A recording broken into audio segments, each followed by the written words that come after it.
My dear friends, आज हम लोग देखेंगे इकोनॉमिक्स के मोस्ट इम्पॉर्टेंट एमसीक्यूज जो प्रीवियस ईयर पेपर में कई बार एग्जाम्स में पूछे गए हैं, चाहे वो एसएससी हो, रेलवे हो, अदर स्टेट लेवल एग्जाम हो, पुलिस एग्जाम्स हो, एसआई एग्जाम्स हो। इसमें बहुत सारे बार कई बार ये रिपीट किए गए हैं बार बार एग्जाम में। तो हम लोग देखते हैं पहला question. What happened when there is a demand deficiency in economy. जब एक अर्थव्यवस्था में मांग की कमी होती है तो उसमें क्या होता है। डिमांड यानी इस वैसी अर्थव्यवस्था जिसमें कि क्या होगी, डिमांड यानी मांग जो होती है घट जाती है। क्या बोलते हैं? ऑप्शन है पुअर्टी, स्टैग्नेशन, रेसेशन या इन्फ्लेशन। तो पुअर्टी निर्धनता क्या होती है? तो पुअर्टी में क्या होता है कि हम अपने नीड्स को पूरा नहीं कर पाते हैं। जैसे क्या होता है, फूड हो गया, हाउसेज हो गए, क्लोथ्स हो गए, मेडिसिन हो गया, एजुकेशन हो गया। रोटी, कपड़ा, मकान, स्वास्थ्य और शिक्षा, इन सब की बेसिक ज़रूरतों को हम पूरा नहीं कर पाते हैं तो वो हमारी निर्धनता की स्थिति कहलाती है। स्टेगनेशन मतलब क्या होता है? इसमें महंगाई बढ़ जाती है, बेरोजगारी बढ़ जाती है और आर्थिक वृद्धि दर घट जाती है, इसको बोलते हैं स्टेगनेशन। रेशन मंदी में क्या होता है कि इसमें डिमांड घट जाती है और सप्लाई घटने लगती है, प्रोडक्शन घटने लगता है और कंपनियां धीरे धीरे घटने लगती हैं, जिससे बेरोजगारी बढ़ने लगती है। तो रेसेशन जो है, मंदी जो है, डिमांड से घटने से संबंधित है। यहाँ पे डिमांड क्या होती है? घट जाती है रेसेशन में। इन्फ्लेशन में तो डिमांड बढ़ जाती है। तो option number C will be the correct. There is the number 2, curve describing the variation of household expenditure on the particular goods with respect to the household income. कौन सा curve है जो कि दिखाता है expenditure, घरेलू खर्चे के बीच और आय के बीच संबंध बताता है। पहला है फिलिप कर्व, दूसरा है एंजल कर्व, तीसरा है ग्रेट गैट्सबी कर्व एंड चौथा है ऑफ सप्लाई कर्व यानी आपूर्ति curve.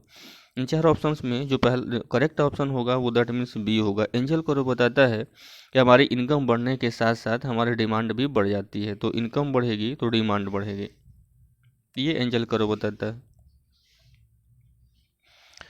Malthusian theory is associated with, Malthusian theory, Malthusian theory किससे संबंधित है ये हमें बताना है। जनसंख्या से, रोजगार से, डिजीज से या फिर इनमें से कोई नहीं।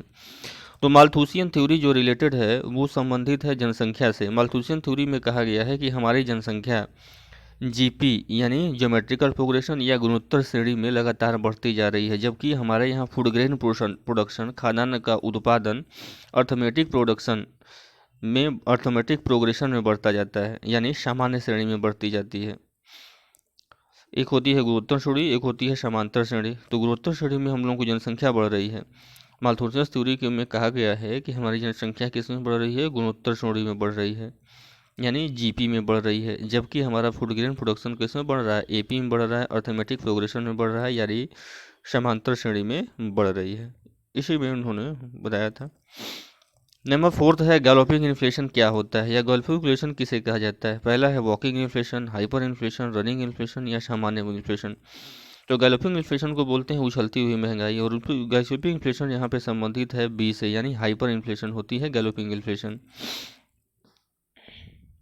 Number 5, which of the following market is related to backward bending supply. Backward bending supply यानी कौन सा बाजार पीछे की ओर मुड़े हुए आकृति वर्ग से संबंधित है। तो यहाँ पे कैपिटल है, रियल एस्टेट है, मुद्रा है या फिर श्रम है।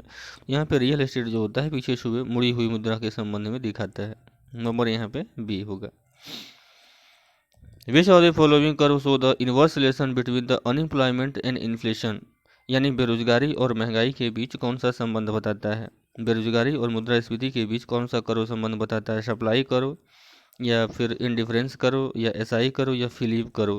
तो यहाँ पे जो करेक्ट ऑप्शन होगा वो that means D option will be the correct. Number D करोगा, यानी फिलिप्स कर्व जो होता है, फिलिप्स वर्ग क्या करता है कि बेरोजगारी और मुद्रास्फीति के बीच संबंध बताता है। इसमें बताया गया है कि अगर महंगाई बढ़ती है तो हमारे यहाँ बेरोजगारी घटने लगती है, यानी इनके बीच विपरीत का संबंध रहता है। महंगाई बढ़ेगी तो बेरोजगारी घटेगी, लेकिन एक सीमा तक। बहुत ज़्यादा महंगाई बढ़ने से बहुत बेरोजगारी नहीं घटेगी, एक लिमिट तक ही ये सही होता है। एक्साइज ड्यूटी लेविड ऑन, यानी उत्पाद शुल्क किस पर लगाया जाता है। पूछ रहा है कि एक्साइज ड्यूटी क्या है या फिर किस पे लगाया जाता है। पहला है कि एक्सपोर्ट ऑफ गुड्स पे, दूसरा है प्रोडक्शन ऑफ गुड्स पे, इंपोर्ट ऑफ गुड्स या फिर नन ऑफ दिस। तो यहाँ पे एक्साइज ड्यूटी जो लगता है, यहाँ पे नंबर ऑप्शन होगा आपका बी, यस दैट मीन्स माल के उत्पादन पे, प्रोडक्शन ऑफ गुड्स पे लगता है। Number 8, a tax paid by a person who inherits money और property are a levy on the states money and property of the person who died is known as, क्या कहलाता है? एक व्यक्ति द्वारा भुगतान किया गया कर जो पैसे या संपत्ति या विरासत में मिला है उस व्यक्ति को धन संपत्ति पर लगाया गया कर जो मर गया उसे क्या कहते हैं? इनकम टैक्स बोलेंगे, इनहेरिटेंस बोलेंगे, गिफ्ट टैक्स बोलेंगे या सेल्स टैक्स बोलेंगे। यहाँ में जो करेक्ट आंसर होगा दैट मीन्स बी होगा, वो होगा इनहेरिटेंस टैक्स। ये एक प्रकार का डायरेक्ट टैक्स होता है, इनहेरिटेंस लगाया जाता है। इनकम टैक्स भी यहाँ पे डायरेक्ट टैक्स ही होता है, हम लोगों के इनकम पे लगता है। देखा जाता है कि एक फाइनेंशियल ईयर में हमारी कितनी इनकम हो रही है। इंडिया में अभी जो करंट में स्थिति है वो 3 लाख तक के इनकम पे छूट है। 3 लाख तक पे कोई टैक्स आपको नहीं देना होता है अगर 3 लाख ईयरली इनकम है तो।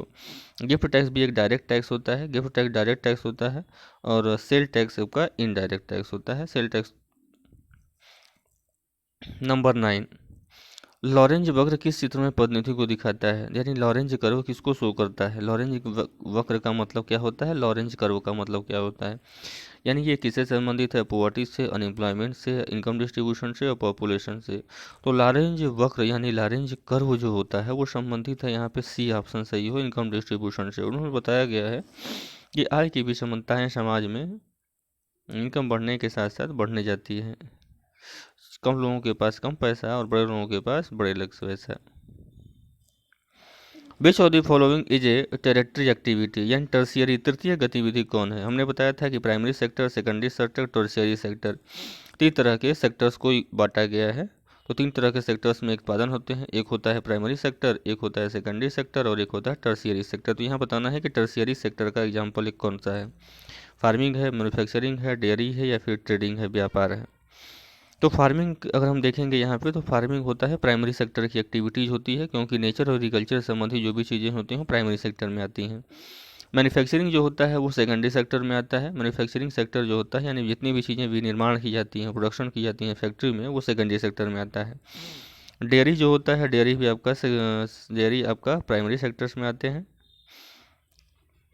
एंड ट्रेडिंग जो होता है, ट्रेडिंग यानी व्यापार, व्यापार जो होगा यहाँ पे वो क्या आता है? टर्शियरी सेक्टर में आता है। ट्रेडिंग जो आएगा वो ट्रेडिंग सर्विसेज प्रोवाइड करता है, यानी व्यापार आपका टर्शियरी सेक्टर्स में आ जाता है। Thank you and best of luck.